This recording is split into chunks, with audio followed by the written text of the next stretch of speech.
aujourd'hui, à la journée du Cégep, qui a comme thème, comme je l'ai dit tout à l'heure, le Cégep à qui pour qui. On a différents invités du panel. On a ici à ma droite M. Clément Bernier, qui est surintendant de l'entretien à la Ligue Asbestos et en même temps est vice-président du comité exécutif au conseil d'administration. Ensuite, à mon extrême droite, il y a M. Damien Lavoie, qui est professeur de français.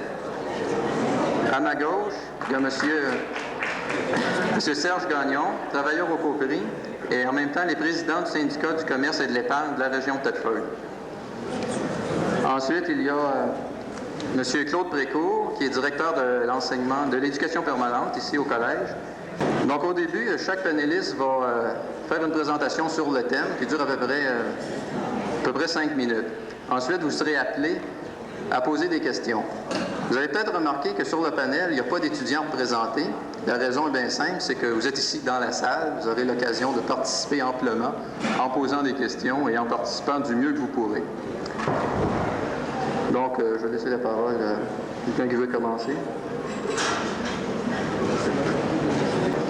Alors, il y avait plusieurs sujets sur lesquels on pouvait s'interroger, d'après la feuille du programme de la semaine. Moi, il y a un sujet depuis longtemps qui me chicote.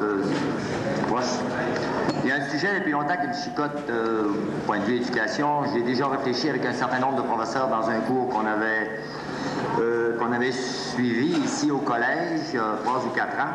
C'est un sujet vieux comme le monde, c'est l'ambiguïté du rôle de l'école dans une société. C'est pas si clair que ça, à quoi sert une école dans une société, et surtout quand on creuse un petit peu, on s'aperçoit que l'école aurait fondamentalement 2 rôles.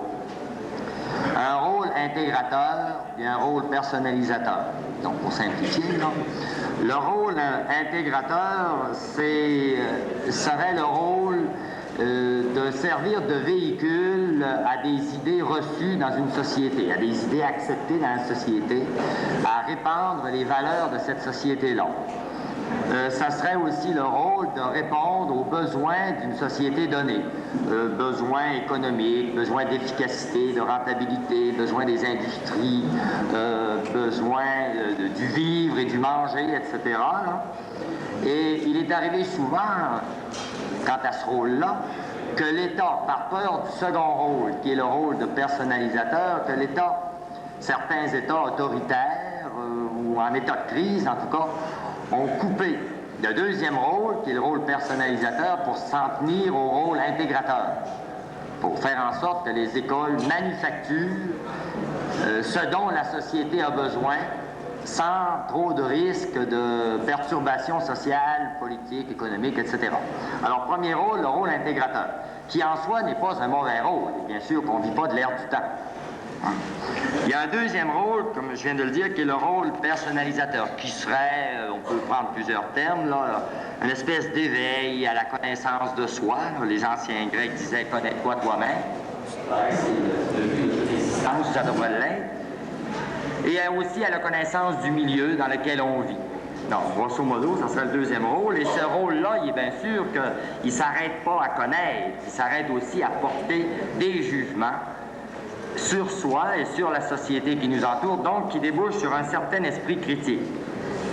Et vous vous rendez compte, là, d'un peu la contradiction qui est souvent évidente entre les 2 rôles. Et cette contradiction, elle est vécue et on la retrouve à tous les niveaux de l'enseignement. On la retrouve, par exemple, au niveau de l'administration scolaire, à Québec, au niveau local. On la retrouve partout chez les enseignants. Au niveau des valeurs, parce que c'est une question de valeurs. Hein? Quelles sont les valeurs qu'on privilégie? Alors, c'est bien beau dire, on va faire l'équilibre entre les deux. Mais dans les faits, l'équilibre n'est pas facile à atteindre. Et là, je vous renvoie aux très belles déclarations que faisait le rapport Parent de 1964 sur le rôle personnalisateur de l'école, sur le développement des individus, sur la liberté qu'on devait laisser aux étudiants de se développer selon leurs goûts, leurs aptitudes, etc. Il disait de fort belles choses, mais c'est de mettre ça en application qui n'est pas facile. Alors, je disais donc qu'on retrouve ces 2 rôles-là, même dans la confection des cours. On n'a qu'à regarder la façon, par exemple, dont au secondaire, les cours sont offerts aux étudiants avec les prérequis, les nécessités d'un genre ou de l'autre. Donc au collégial aussi, de la façon dont les cours sont organisés, cours obligatoires, cours à option, cours complémentaires, etc. Toute cette grille de cours-là se ressent de cette ambiguïté difficile à résoudre de l'école comme dans son rôle intégrateur et dans son rôle personnalisateur. Tant qu'il n'y a pas de crise, comme je vous disais tantôt, ça va bien. C'est en moment de crise qu'on voit réellement apparaître les difficultés de marier les deux préoccupations. Alors, on sait très bien que quand il y a un moment de crise, habituellement, ce n'est pas le rôle intégrateur qui est remis en question. C'est le rôle personnalisateur. C'est celui-là qui est dangereux, qui peut être dangereux pour une société, en tout cas. Et souvent,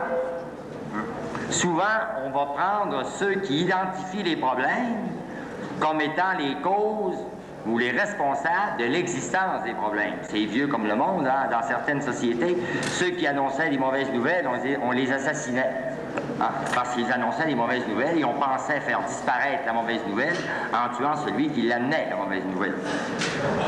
Alors moi, là-dedans, dans cette ambiguïté-là, j'espérerais bien qu'on en arrive à un équilibre. Je sais par contre que nous vivons dans une société donnée, que cette société privilégie les valeurs de rentabilité, d'efficacité. Bon, vous n'avez qu'à regarder ce qui se dit dans les campagnes électorales. Alors, je souhaiterais bien qu'il y ait un équilibre, mais je pense qu'on ne se tromperait jamais. Alors, là, j'arrive à mon opinion. On ne peut pas se tromper en insistant, je pense qu'on n'insistera pas assez sur le rôle personnalisateur de l'école. Et c'est en développant ce rôle personnalisateur de l'école, en amenant l'étudiant à prendre du recul par rapport à lui et par rapport à la société dans laquelle il vit, qu'on ne risque pas de faire de mauvais étudiants ou plus tard de mauvais techniciens, de mauvais médecins, de mauvais spécialistes, etc. Le reste viendra par surcroît, je pense. Alors, de toute façon, la société a déjà, actuellement, puis toutes les sociétés sont pareilles, a déjà assez de robots, ou comme on dit communément, pour prendre un terme peut-être méchant, de majorité silencieuse soit toujours assez forte, on risquera jamais assez d'insister sur le rôle personnalisateur de l'école. Merci. Merci bien. On va passer maintenant à un autre panéliste.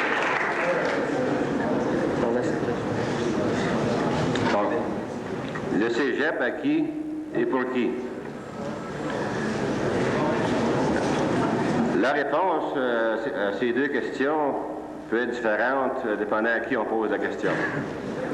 Un étudiant pourrait dire, le cégep, ça appartient aux étudiants, c'est nous qui sommes les plus impliqués, donc c'est à nous le cégep. Les enseignants auraient raison, par ailleurs, de dire, c'est à nous le cégep, c'est nous qui dispensons l'enseignement, qui établissons les standards, qui sommes le moteur principal de la maison. Les administrateurs pourraient avoir une autre définition et dire, c'est notre maison, c'est nous qui la construisons, qui décidons, qui structurons, organisons. Je pense qu'on n'aurait pas aucune de ces réponses est bonne. Il faudrait plutôt aller à la deuxième question et dire pour qui le cégep. Et là, la réponse à cette deuxième question automatiquement répond à la première. Et là, on peut dire définitivement le cégep est pour et en fonction des étudiants. Dans cette optique, toutes les autres personnes qui œuvrent dans la maison sont des instruments humains ou autres, mais tous œuvrent en fonction des étudiants. Pour quels étudiants? Pour ceux qui y sont présentement, naturellement, et aussi pour ceux qui y viendront plus tard. Alors, essayons de définir un peu quels sont ces étudiants-là. Ici, au collège, 75% de nos étudiants proviennent de la région immédiate. Donc, le cégep est à 75% pour nous autres, nos étudiants. Et 25% nous provient de d'autres régions. Nous avons une autre particularité ici, à Thetford, c'est que nous avons un collège vocation plutôt professionnelle. C'est-à-dire que nous avons rencontré ce qui était souhaité par le ministère de l'Éducation et le secteur général ici reçoit 35 de sa clientèle et le secteur professionnel 65 Donc, il y a ces deux optiques à considérer lorsqu'on dit à qui le cégep, quels étudiants. Il y a également un autre groupe d'étudiants qu'il ne faut pas oublier. Ce sont les adultes ou les clients de l'éducation permanente. Cette clientèle d'étudiants recherche plutôt à satisfaire des besoins personnels ou rencontrer ou satisfaire à des exigences locales. C'est un apport qu'il ne faut pas négliger. On nous avait proposé 3 questions pour nous aider à orienter notre exposé. La première portait sur un des objectifs du collège qui est de participer à la formation de l'homme. Naturellement, il faut dire ici que ce rôle de participer à la formation de l'homme n'est pas exclusif au collège. L'étudiant arrive ici avec une formation, avec des influences subies dans son milieu familial, dans les gens qu'il a rencontrés, qu'il a côtoyés, la formation de ses parents, ou un paquet d'autres facteurs qui vont influencer son attitude lorsqu'il arrive au collège. Lors de ses études élémentaires, au premier niveau d'éducation, il a commencé sa formation. Il a subi des influences. Et la même chose au secondaire, où il a commencé à faire l'apprentissage de la liberté et progresser davantage vers sa maturité. Lorsqu'il arrive au collège, l'étudiant peut avoir 2 préoccupations, selon qu'il est admis au secteur de la formation générale ou à celui de la formation professionnelle. Celui qui est au général entreprend une étape qui doit le conduire à un niveau supérieur d'éducation. Il va être accepté à l'université. Cet étudiant espère que durant son stage ici, qui va durer 2 ans ou 3 ans, selon le cas, progresser davantage dans sa formation humaine et devenir une personne plus valable, plus en mesure de rendre service dans la vocation qu'il se choisira plus tard. L'étudiant qui a choisi le professionnel, c'est-à-dire qui veut faire un cours terminal ici, au collège, naturellement, va mettre l'accent plutôt sur l'acquisition de connaissances techniques, sur l'acquisition de compétences, de façon, premièrement, acquérir l'indépendance matérielle pour lui-même et également d'être en mesure de rendre service à la collectivité. Donc, il se prépare à remplir un rôle utile. Une autre question qui nous était posée pour nous aider à nous situer, qu'est-ce que la structure du collège? Autrement dit, est-ce que le collège existe en fonction de sa structure administrative ou si la structure existe en fonction du collège? Naturellement, le collège et sa structure administrative est toujours en fonction de l'étudiant. Il s'agit de définir les rôles de chacun des membres de cette structure. Cette structure comprend l'administration, qui est divisée en services, dont celui qui touche les étudiants les plus près est le service pédagogique, mais d'autres services qui le touchent également de près, c'est-à-dire le service de l'équipement, le service aux étudiants et tous les services. Mais chacune des personnes qui œuvrent dans un de ces cadres, dans un service ou dans un échelon de l'administration, œuvre toujours en fonction des étudiants, c'est-à-dire son rôle dans la structure est de faire en sorte que l'étudiant reçoive au collège ce qu'il est venu chercher, c'est-à-dire de la valeur personnelle et de capacité à devenir utile à la société. Enfin, quel est le rôle que le collège joue ici dans la région? Ici, on touche les aspects secondaires de la vocation du collège, c'est-à-dire le collège a définitivement un impact économique sur la région. Le collège fournit l'occasion à des professionnels d'exercer des carrières intéressantes et également de rendre service.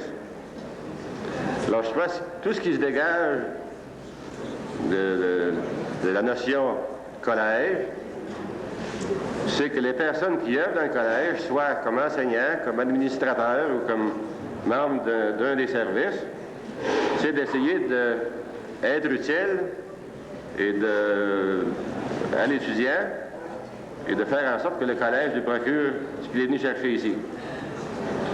Et du côté de l'étudiant, c'est encore la même préoccupation qui doit exister, c'est-à-dire le désir pour lui d'acquérir la maturité, la sagesse, les connaissances, de façon à pouvoir plus tard jouer un rôle utile dans la société. Nous allons passer à M. Gagnon.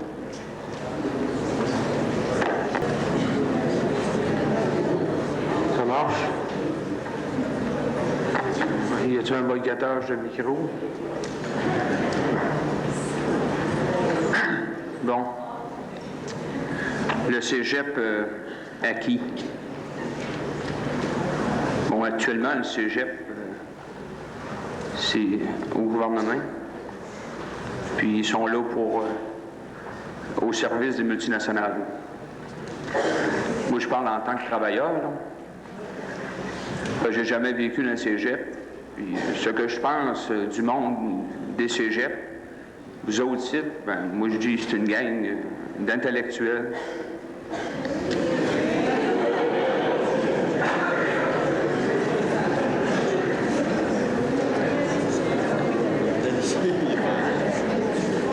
C'est des gens très individuels, des gens là, qui pensent à une profession pour, à un moment donné, dans la société, avoir plus.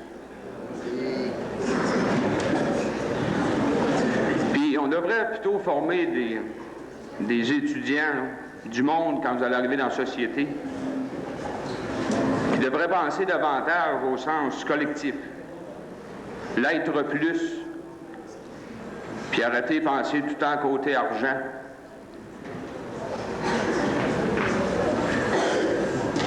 Le cégep, pour moi, c'est une société à part. C'est une société, je veux dire, le cégep, j'ai ici de temps en temps, puis je me sens perdu. Je trouve ça très à part. Vous n'êtes pas mêlés dans la société. Parce que l'année passée, on est venus ici, nous autres, moi, je travaille au commerce, puis on avait des problèmes à un moment donné, puis j'avais demandé aux gens du cégep qui viennent participer pour nous aider, nous donner un coup de main, parce que nous autres, dans le commerce, on dit on n'est pas tellement. Puis on a plusieurs magasins s'occuper lors d'une grève ou même illégale. Puis on demandait à des gens qui viennent nous aider, nous donner un coup de main, mais on s'est retrouvé avec 2, 3. Il y avait un jeune, les jeunes libéraux là, du cégep, là, il y en avait un qui est venu de ceux-là. Hein. Je trouvais ça pas pire.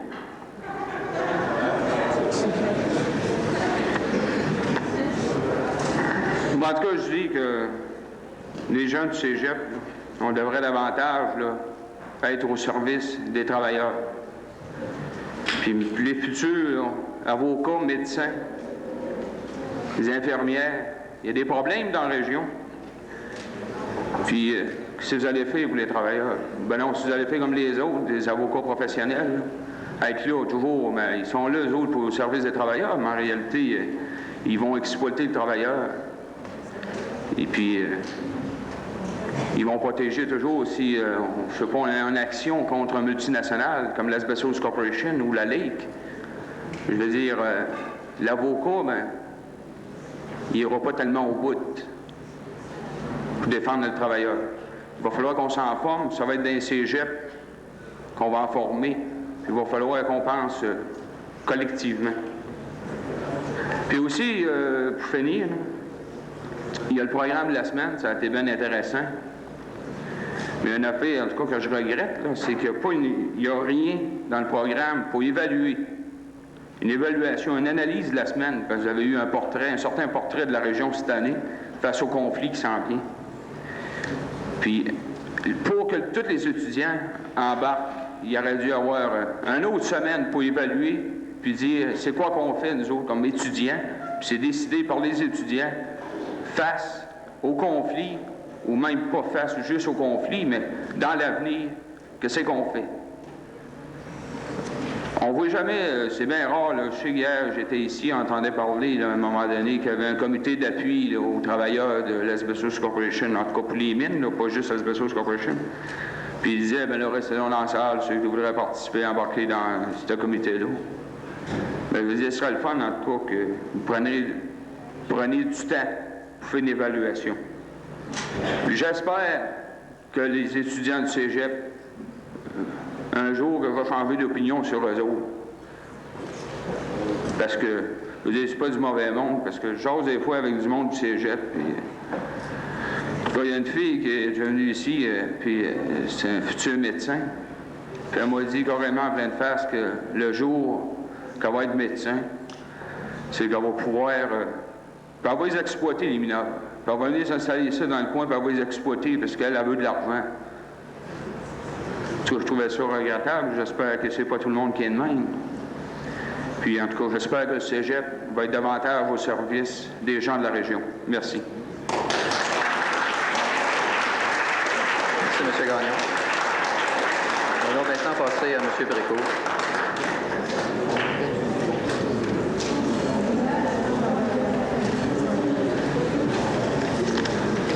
Bon, le cégep...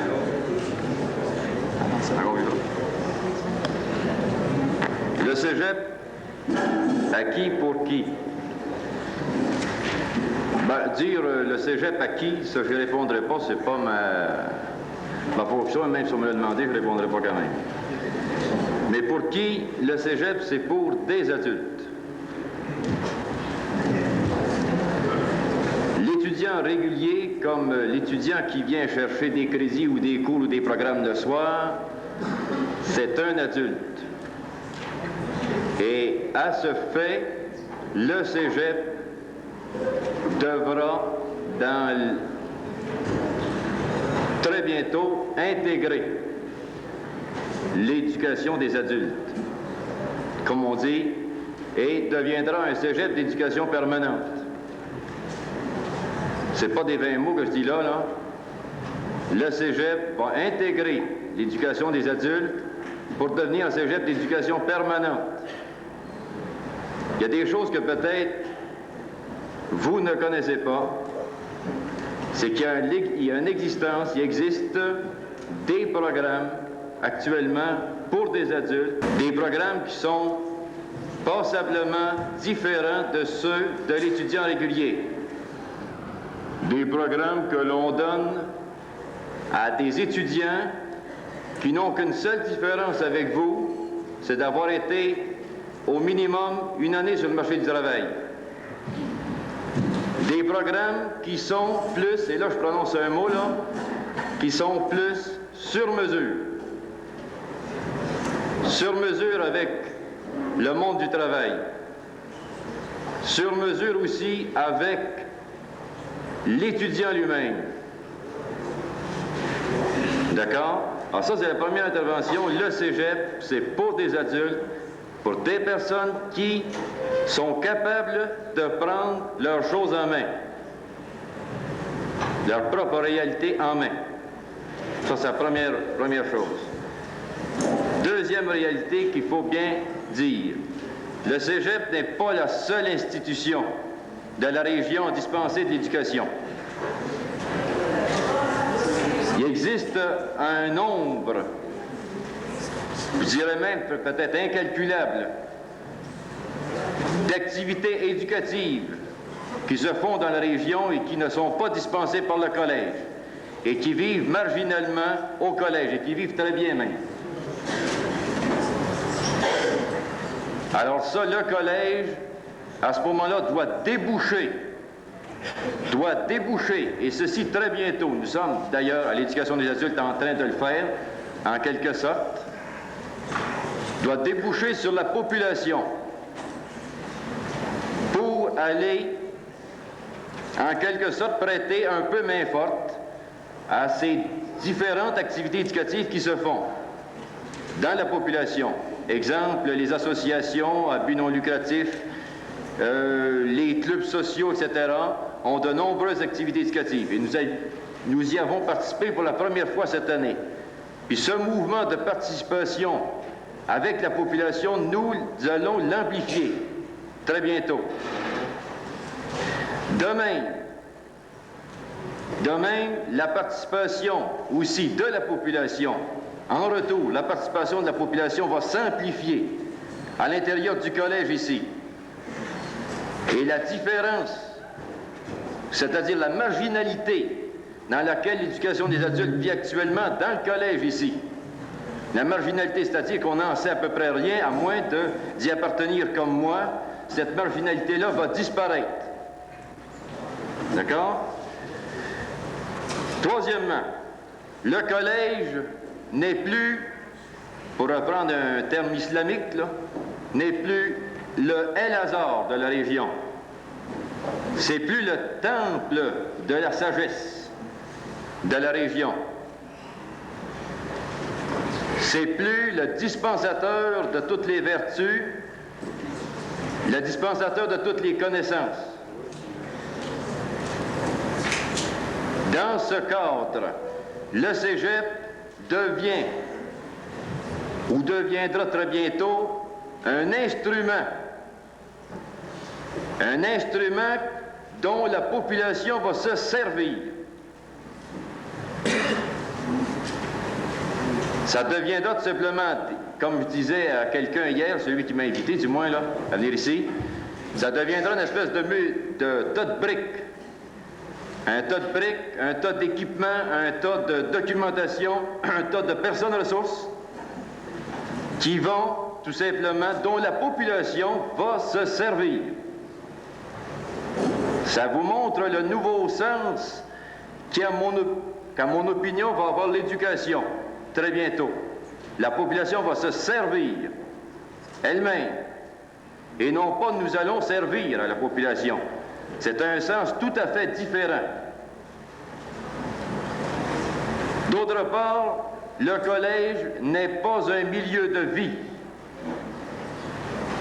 À l'encontre de ce qu'on a dit assez souvent, on s'est gargarisé avec ça, mais le collège n'est pas un milieu de vie. Le milieu de vie, c'est la région. Le milieu de vie, c'est la province. C'est pas le collège qui est un milieu de vie. Et le collège vit par sa région. Merci, M. Gréco.